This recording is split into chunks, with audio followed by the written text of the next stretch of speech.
All right, let's jump right into this explainer. Today we're unpacking something pretty wild, a highly detailed, multi-regional daily newspaper that is entirely researched, written, and formatted by code. But, and this is the kicker, it's ultimately held accountable by a single human being. Welcome to our deep dive into the engine running the everyday Ray Tribune. So before we get into the actual code, just stop and ask yourself, who, or honestly what, could pull off producing a complex newspaper every single day? We're talking deep investigative pieces, local sports, hyper-accurate weather, and dense geopolitical analysis, all hitting inboxes twice a day without fail. It's a massive undertaking. To figure out how it all works, we're going to cover a few things today, meeting the Tribune itself, going inside the morning layout, unpacking the 3 clocks, breaking down the prompt hierarchy, looking at the autonomous research and writing phase, and finally, exploring the human injection system. Section 1. Meet the Ray Tribune. To really grasp the scale here, you have to realize the Tribune is serving two completely distinct regional audiences. On one hand, you've got the Texas edition, covering massive metros like Dallas, Austin, and Houston. On the other hand, there's the Southern Colorado edition for communities like La Veta, Steamboat Springs, and Denver. They're pushing out hyper-local daily morning editions plus weekday evening updates. It's just a staggering amount of tailored content. Section 2. Inside the morning layout. The difference in output between the morning and evening is huge. Every single morning, subscribers get a really dense 13-page layout. And these aren't just little blurbs, right? They're deep dive sections hitting 1,400 words or more per topic. That's a huge contrast to the weekday evening recaps, which are essentially snappy, targeted 4-page updates on local weather, markets, and sports. Now, one of the most fascinating parts of that big 13-page morning edition is page 7. It's called the Chatosphere.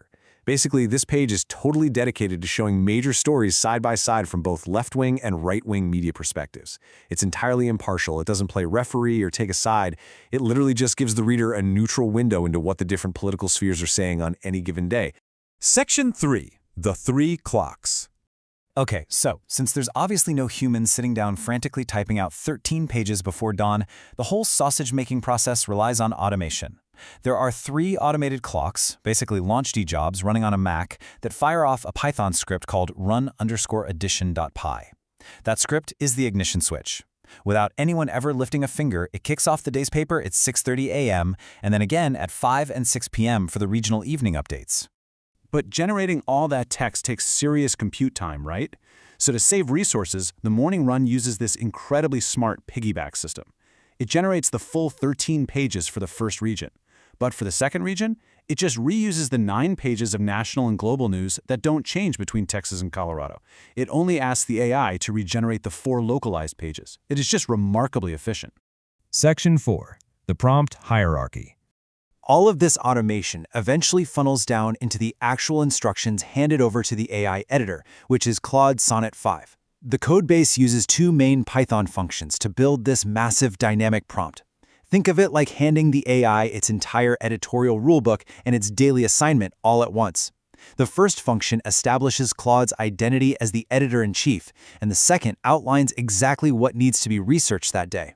What's super cool about the user prompt is how it stitches everything together on the fly. It's literally formatting a perfect assignment desk for that specific date.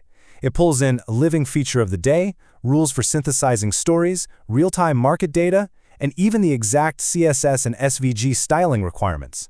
So when the AI spits out the final output, it already looks like a beautifully formatted newspaper.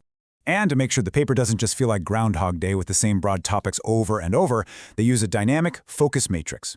This matrix tells the AI exactly what angle to take depending on the day of the week. Like, if it's Wednesday, the World section has to focus specifically on trade and alliances. But if it's Thursday, that pivots completely to humanitarian and climate. Section 5. Autonomous research and writing. So once that massive prompt is locked in, the AI editor takes the wheel. It browses the web, reads the news, and writes the paper entirely on its own. But as we know, AI can sometimes hallucinate or make things up.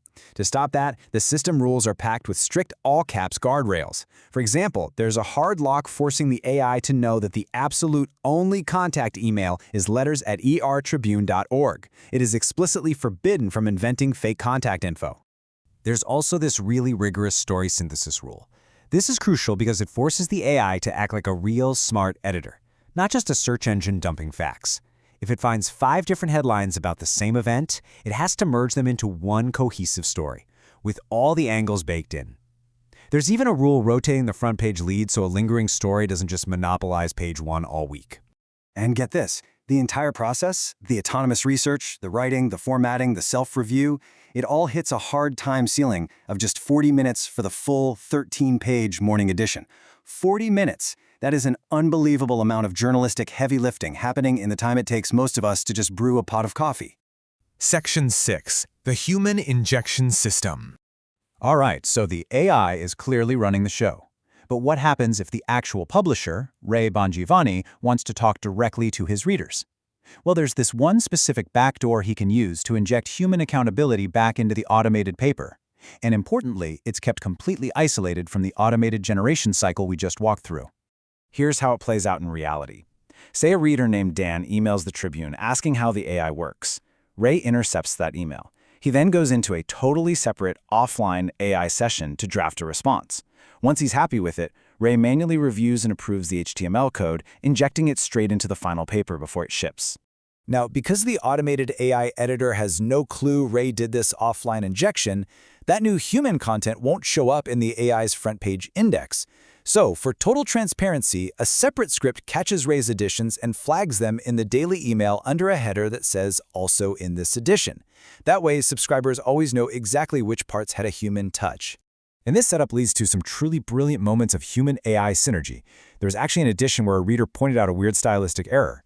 Ray used the injection system to have Claude draft a response, and the AI's editorial page jokingly admitted that Ray saw the error but left it in on purpose just because he liked how it sounded. It literally signed off with, "effing humans." It adds so much personality to a system built purely on code. Which really leaves us with a pretty provocative question about the future of media, doesn't it? We've got this massive, elegant Python architecture doing the work of an entire newsroom in 40 minutes. But we also have a manual override switch, ensuring human accountability. So, when code does literally all the heavy lifting, who is the true editor? The prompt itself, or the person who ultimately claims responsibility for it? It really feels like as automation gets better, the human touch actually becomes way more vital. Thanks so much for joining me on this explainer, and definitely keep asking those big questions.